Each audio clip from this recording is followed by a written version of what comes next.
Hmm.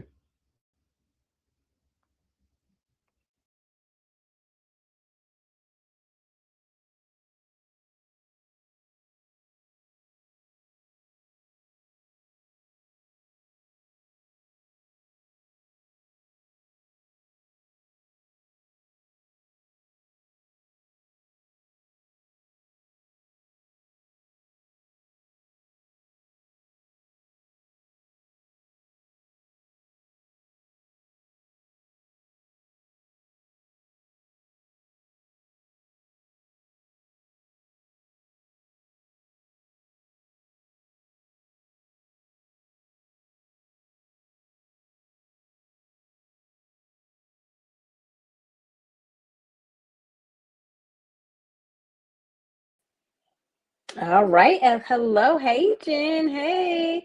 Girl, you know I was having tech issues. You know that's exactly where I was having some tech issues. I was like, technology has just not wanted me to be great lately. Thank you for being here and being patient. Um, I'm literally sitting here on StreamYard, click, click, click, nothing's happening. And I'm like, okay, well, phone, we're gonna be on the phone today. So welcome to Beyond the Busyness headquarters. So hope you guys are doing great this evening. Welcome in, welcome in. We are making it happen in Beyond the Busyness headquarters today. We don't have no background, but it is all good. So thank you again for being here. So glad you can make it, Jen. I know you are over here back to back events. Same here. I was just supporting one of my friends with her launch of her business, and we just had a debrief. What's up, Errol Deuces? Hey there. Good to see you. So, everyone, we are actually wrapping up um my book, Think, Learn, and Feel Rich. We're on chapter 10 now, which is all about estate planning. So let's jump in because this is such an important topic. I know Dr. Boyce talks about estate planning all the time, and for those of you who are in B1, and let me know in the chat where you're joining me from. I'm so glad to have you on tonight and get to know each other. So next week, y'all, we're gonna take a pause because I'm traveling, and then we're gonna pick up our next book, which is called What Would the Rockefellers Do? So make sure you grab your copy. You can get it on Amazon. I have it on Kindle. It's probably on Audible as well. So go ahead and grab your book, your copy of What Would the Rockefellers Do, because this is going to tie in the estate planning piece as well as the life insurance piece and how you can use life insurance to basically fund your legacy for generations. Okay. So let's jump in. We are on chapter 10, the very last chapter in my book. We're talking about estate planning. And so I know all of us that are here tonight, or those who are watching a replay, I know that you want to leave a legacy for your family. I know that's super important for me. Now, I do have to give you a disclaimer. I am not an attorney. However, I do partner with a law firm, an estate planning law firm. And if you come through me, if I refer you to that law firm, you get a significant discount. So if you haven't set up your estate plan, which we're going to talk about what is an estate plan, what are the components, real high level, then you can definitely get with me and I'll help you out. Okay, so let's talk about wills. So basically, what is a will? We all know a will is our final wishes. So I'm just gonna read this. Oh, thank you, Jen. I was like, let me be cute for y'all. I had so much to catch up on from being gone for a week. I'm also gonna be out of town next week, so that's why we're gonna pause before we start our new book because I'll be traveling again. So always on the go. All right, so let's talk about what a will is. We're on chapter 10. If you have the book, if not, I'm going to read this to you. So most of us, we are familiar with what a will is. And most people think if I have a will, I'm good to go. But what most people don't understand is that if you have any assets that are not in your name, let's just say, let me just make it super simple. Say my parents pass away. And when they pass away, the deed to their house or whatever assets that they own are still in their name when they pass away, but they only have a will. I still have to go through probate in order for the titles and the deeds or whatever have you to be legally transferred to my name, unless you do a TOD, which is a transfer on death. So, but let's say that they haven't done that. Let's say they were like, oh, I have a will, I'm Gucci, right? I'm good. Well, no, you still have to have the deeds and the titles legally transferred, and that is a process called probate. Now you can avoid probate by doing a complete estate planning package. So let me read this to you. It says, most people are not aware that their beneficiaries have to go through probate for the will to be executed. Okay, so that's the legal transfer. This can take on average 2 years of your life, not to mention attorney fees. So you gotta pay an attorney to take you through probate. I'm not trying to pay, I'm not trying to give up any extra money from my parents' assets. Additionally, a will is a legal document that dictates asset distribution after death, appoints guardians for minors, and designates an executor. Okay. So if you want to avoid probate, you want to consider having a full and complete estate planning package. And I'm going to tell you what all that is. The other thing you want to do have in your estate planning package is ancillary documents. Put in the chat for me if you know what ancillary documents are. If you've been around me for a while, you probably heard me talk about ancillary documents before. So let me know in the chat. Do y'all know what the ancillary documents are? Give me an idea if you know. You can name one of them. You can name all of them. Let me know. And if you have the book, you can just cheat because it's right there in the book. So let me tell you what those are. Those are supplementary legal paperwork. So any parents in the chat, let me know if any parents in the chat or parents of new adults.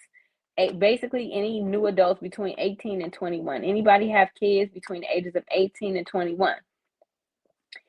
You may want to have ancillary documents in place because if something happens to your child, and they're legally adults between 18 21, they're still legally adults. Let's say they're in the hospital and they're in a coma and you need to execute something on their behalf. You need to have paperwork in place because guess what, they're an adult at that point. And a lot of parents are now starting to put these ancillary documents in place for when their children go off to college. So here's what ancillary documents, here's some examples. A power of attorney. This could be for medical purposes or financial purposes. A HIPAA release form for medical records. Guardianship documents. If you have minor children, any parent, I know Jen is a parent. Any parents out there. So those are some things that you want to think about, especially not only for yourself, but also for your young adult children. Okay. So what these documents do, I'm just reading from the book just in case you don't have it. These provide additional instructions and authority to ensure that an individual's wishes are carried out effectively. Okay. So if you have my book, you see there's a picture of some celebrities, right? You got Prince, you got Aretha Franklin, Tupac, I can't remember his name now. I'm terrible. The one that was in Wakanda Forever. What is his name? The one that died from cancer. All of these famous people did not have wills or trusts in place, and basically lost millions of dollars of family assets. Dr. Boyce again talks about this all the time. They didn't have these documents in place, and so now their family has to go to probate in court in order to basically take possession of the assets.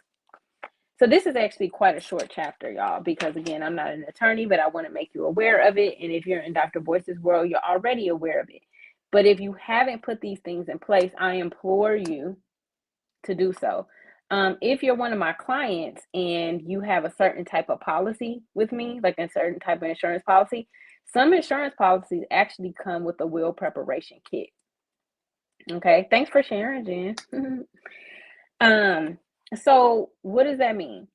People who only have a will have to go through probate. Probate typically lasts 2 to 3 years and can be costly due to attorney fees.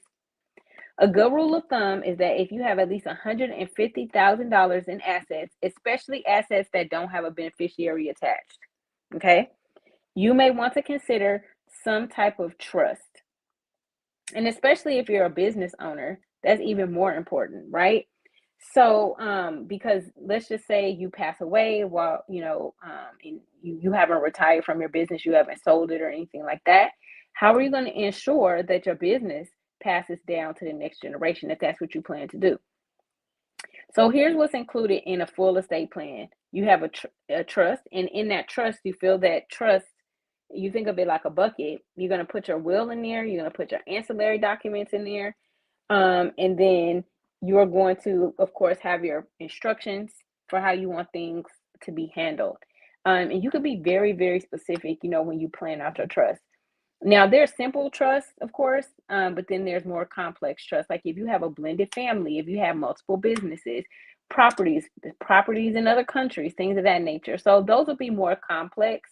And you want to get with an attorney to kind of help you navigate the different laws, especially if you have property across states and things of that nature.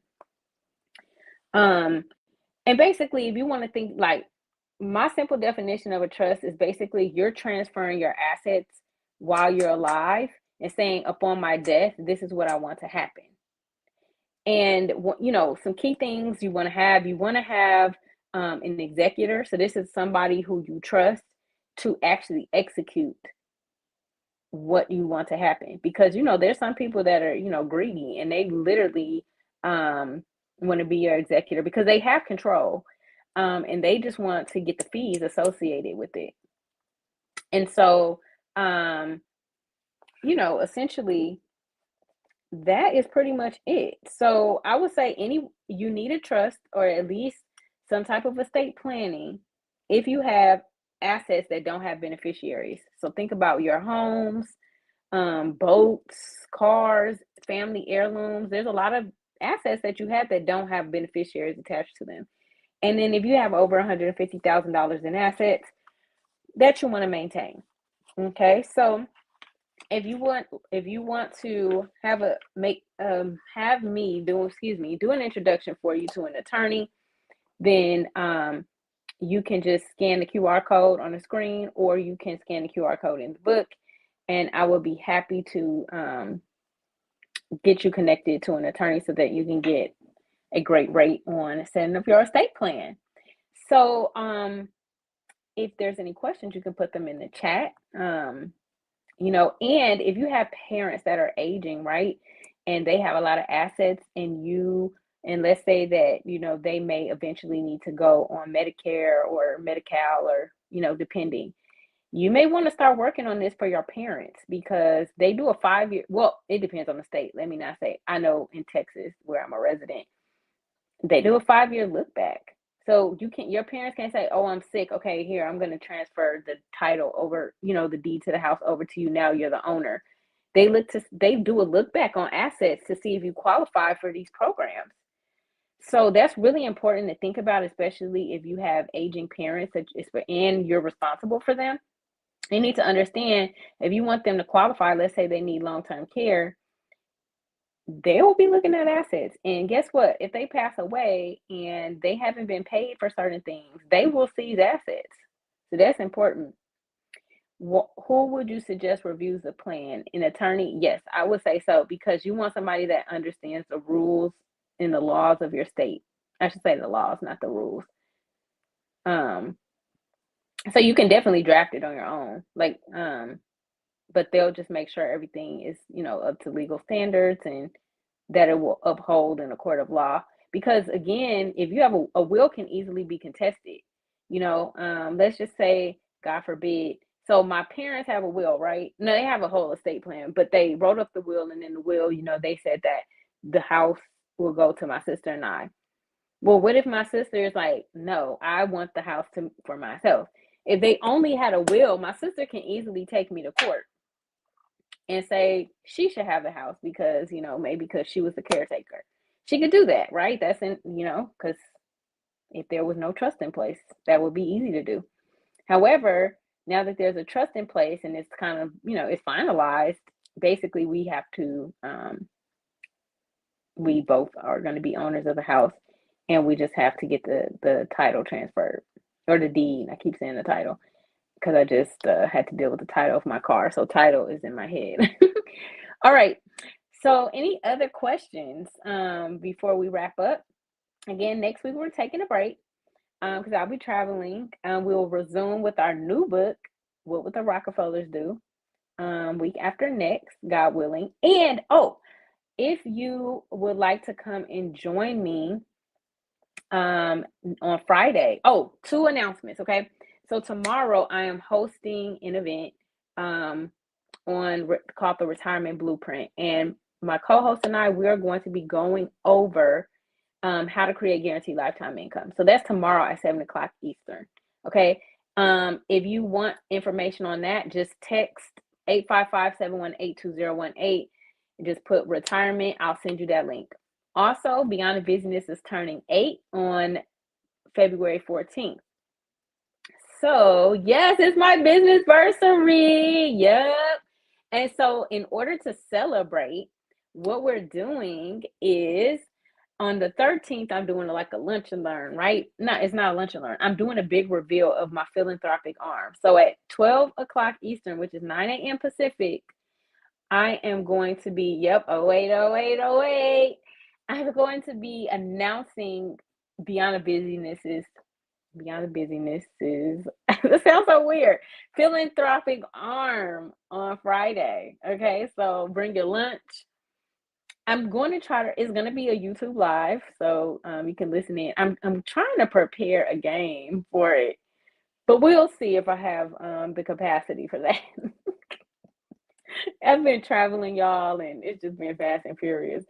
So those are my announcements. So if you want me to send you the link to register for that, go ahead and text 855-718-2018. So if you notice, the 718 represents Brooklyn, okay, and the 2018 represents the year that Beyond the Business started.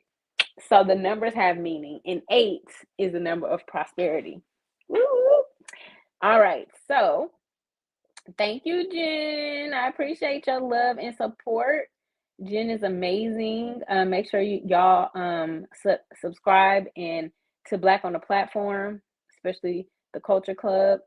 Yes, Newkirk Avenue. What you know about Newkirk Avenue, Errol? What you know about Newkirk? Sometimes I get on the train on Newkirk. Oh, okay. So Jen had a great question, y'all. So real quick, so Jen is asking, oops, let's see. Nope, that's not what I was trying to do. Sorry about that, y'all. When you have the technology is not allowing you to be great. Okay, there we go. So this is Jen's question. This is a great question. Do you have to pay annually? Not necessarily. So the attorneys that I work with, you have 1 year to make any changes. After that, it's a nominal fee. If you like, let's just say you buy a new property in a year or so, and then you want to add that property to the trust, then it's a small fee to change it. That's what I actually need to do. Like I already told the county that my trust owns my house, but now I need to tell my trust that I have the paperwork. I need to do that and I need to pay for it. So, like, I need to hurry up. So, yeah, so that's a great question. You don't have to necessarily pay annually. You only have to pay when you make changes. Well, that's what the attorneys that I work with. So, great question. Okay, let's see what we got going on here. Okay, wonderful. Yep. So I know Errol know all about Newkirk. I want to know what Errol was doing on Newkirk. Yes, that's Flatbush. Well, depending on what side. I don't live too far from there actually. All right, y'all. Well, thank you for joining me tonight. Tonight was short and sweet, and thank you everyone for your support of my book. If you don't have a copy, you can go to thinklearnandfeelrich.com. And you can get and put in the code year 8. I wish I could figure out how to fix this, where I can show it on stage, but it's not as easy with the phone as it is with the computer. But basically, thinklearnandfeelrich.com, or you can just text me and I'll send it to you and I'll send you the code and you get $10 off to celebrate our anniversary. And the proceeds from the book this month are going towards our philanthropic arm. So, yes, so thank you so much. Love you too, Jen. God bless y'all. And I'll see you in a couple weeks for our new book study. Well, y'all stay awesome. Good night.